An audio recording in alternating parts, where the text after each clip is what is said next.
வாழ்க, குருவே துணை, குரு அடி போற்றி.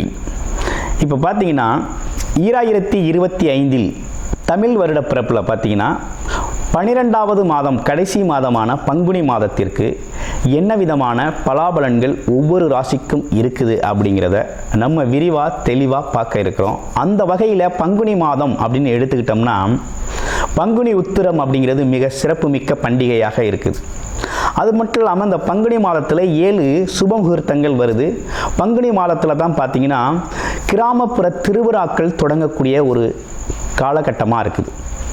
இந்த பங்குனி மாதத்தில் சூரிய பகவான் பார்த்தீங்கன்னா காலச்சக்கரத்தின் 12வது ராசியான மீனம் ராசியில் அமர்ந்து அருள்பளிக்கக்கூடிய ஒரு அற்புதமான மாதமாக இந்த மாதம் இருக்குது. இந்த மாதத்தை பொறுத்த வகையில் பல்வேறு விதமான சிறப்பு பண்டிகைகள் இருந்தாலும் திருவிழாக்களும் திருமணங்களும் அதிகமாக நடக்கக்கூடிய ஒரு மாதமாக இந்த பங்குனி மாதம் அப்படிங்கிறது அமைஞ்சிருக்கு.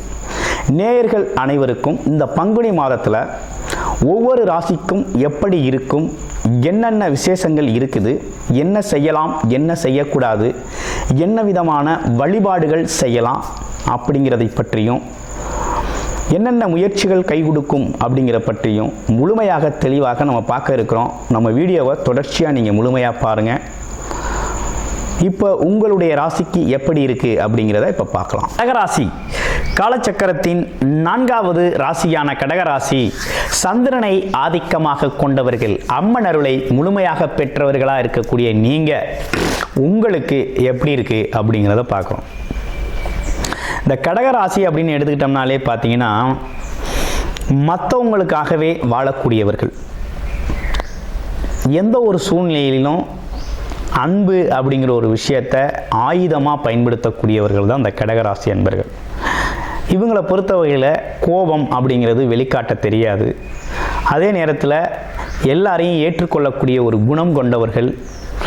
ஆமாம், அன்பாக செயல்படக்கூடியவர்கள். இயற்கையாகவே இவங்களுக்கு பார்த்திங்கன்னா மனதில் அதாவது இனம் புரியாத ஒரு சிந்தனை அப்படின்னா என்னென்னா கற்பனை சிந்தனை, அதாவது மனதை அழகாக வச்சுக்கிறது, இயற்கையை ரசிக்கிறது அப்படிங்கிற ஒரு விஷயம்லாம் இயல்பாகவே உண்டு. என்ன பண்ணாலும் ஒரு தாய் தன் குடும்பத்தை, குழந்தைகளை எப்படி பார்த்துக்குவாங்களோ அப்படி மாதிரி தன்னோட குடும்பத்தை கட்டி காப்பாற்றக்கூடியவர்கள். எப்பேற்பட்ட எல்லைக்கும் போவாங்க தன்னோட உறவுகளுக்காக. அப்படிப்பட்டவங்க தான் நம்ம கடகராசி அன்பர்கள்.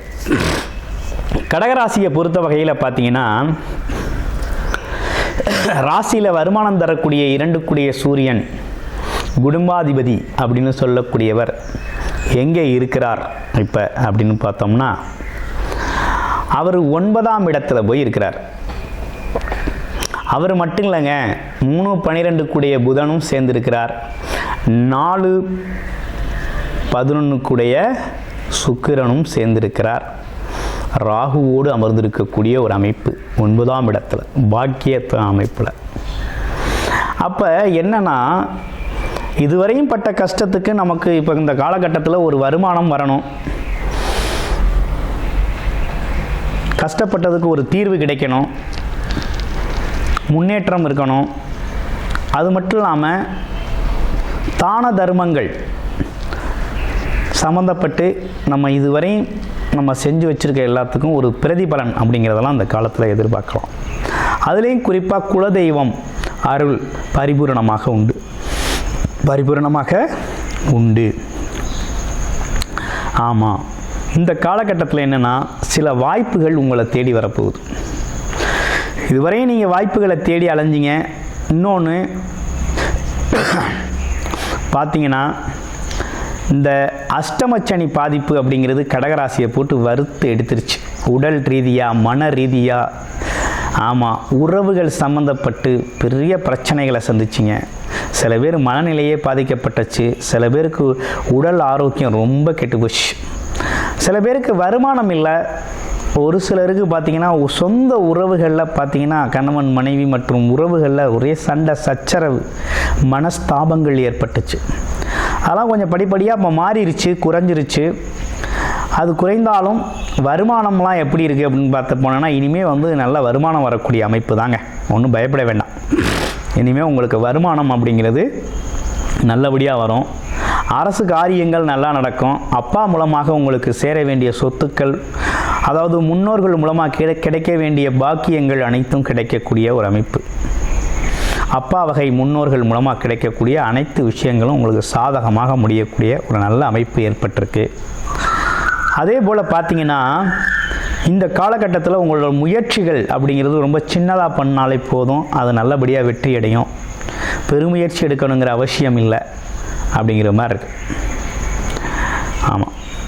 அதே போல் அந்த பழங்க இந்த பத்திரம் மற்றபடி சில விஷயங்களில் ஒப்பந்தம் போடுறது, கையெழுத்து போடுறது, ஆமாம், இந்த மாதிரி விஷயங்கள்லாம் கொஞ்சம் படித்து பார்க்காம எதையும் செய்ய வேண்டாம். கொஞ்சம் படித்து பார்த்து கவனமாகவே செய்யுங்க. ஏன்னா ராகு இருக்கிறதுனால கொஞ்சம் பிரம்மாண்டம், பேராசை, சொல்கிறது ஒன்றா இருக்கும், செய்கிறது ஒன்றா இருக்கும்.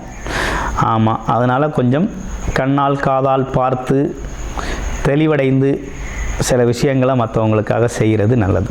ஓகேங்களா? அடுத்து பார்க்க போகையில் வேறு என்ன விஷயங்கள் இருக்குது அப்படிங்கிறத பார்க்குறோம். இந்த கடகராசியை பொறுத்த வகையில் பார்த்தீங்கன்னா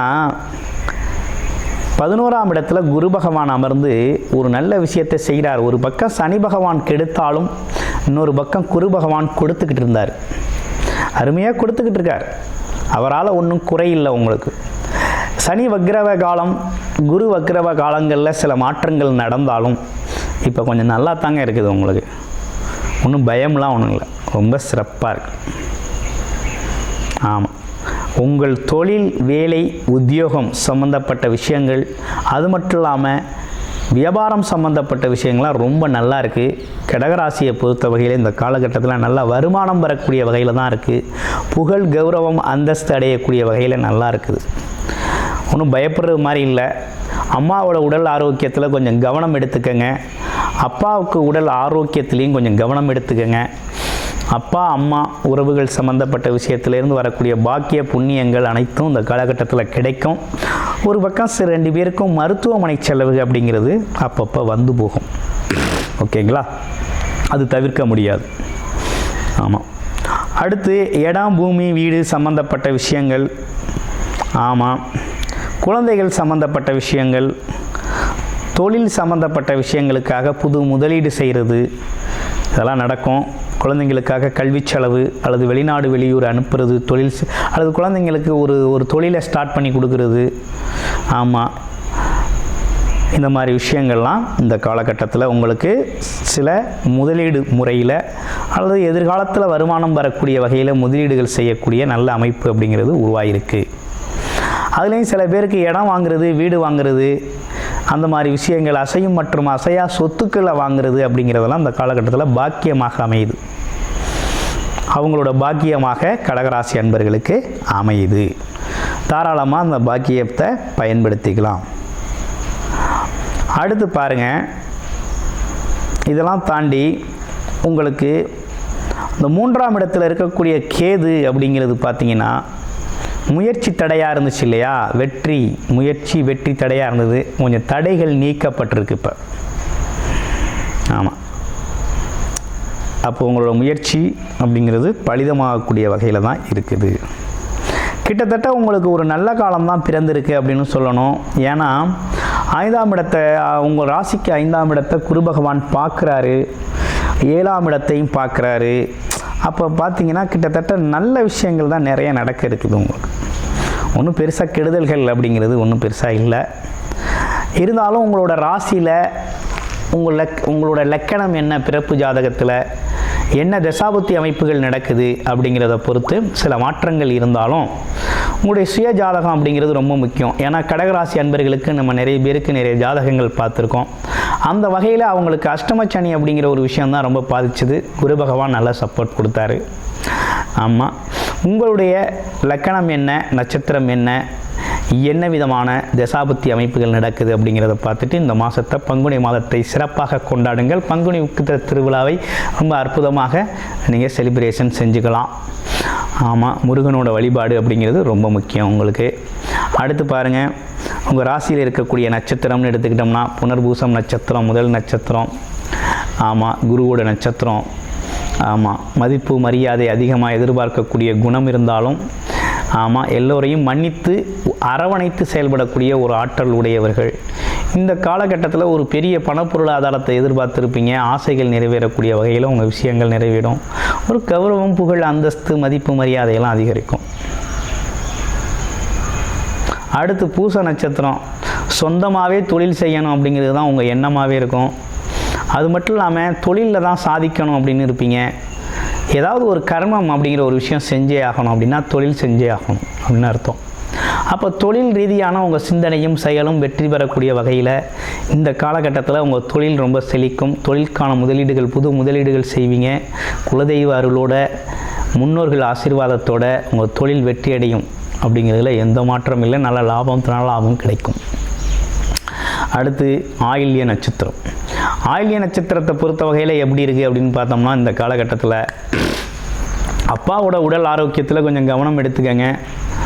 உங்களுக்கு கொஞ்சம் வருமானத்தில் பெருசாக ஒன்றும் குறையில்லை. நல்ல வருமானம் தேடி வருது. ஆமாம், நல்ல வருமானம் வருது. ஆமாம், வருமானத்திற்கு ஏற்ற செலவு அப்படிங்கிறது மட்டும் இந்த காலகட்டத்தில் கொஞ்சம் தவிர்க்க முடியாமல் இருக்கும். சொந்தமாக தொழில் செய்கிறவங்க கொஞ்சம் தொழிலில் ஈடுபட முடியாமல் கொஞ்சம் பல்வேறு விதமான அலைச்சல் திருச்சல்கள் இருந்தாலும் உங்கள் வாழ்க்கை சுகமாக தான் இருக்குது. பணம் பொருளாதாரத்தில் எந்த ஒரு குறையும் இல்லாமல் நல்லபடியாக போகும். கிட்டத்தட்ட அரசு காரியங்கள் கொஞ்சம் நல்லபடியாக நடக்கும். அப்பாவோட சொத்துக்கள் உங்களுக்கு கிடைக்கும். ஸோ கடகராசியை பொறுத்த வகையில் கொஞ்சம் நல்லா தான் இருக்குது. ஒன்றும் பயப்படுற மாதிரி இல்லை. அப்போ வருகின்ற இந்த பங்குனி மாதம் அப்படிங்கிறது ஒரு சிறப்பான மாதமாகவே உங்களுக்கு அமைஞ்சிருக்கு. உங்களோட தசாபுத்தி எப்படி இருக்குது அப்படிங்கிறத பார்த்துட்டு சொல்கிற விஷயங்களை ஃபாலோ பண்ணிக்கோங்க. நன்றி, வணக்கம், வாழ்த்து.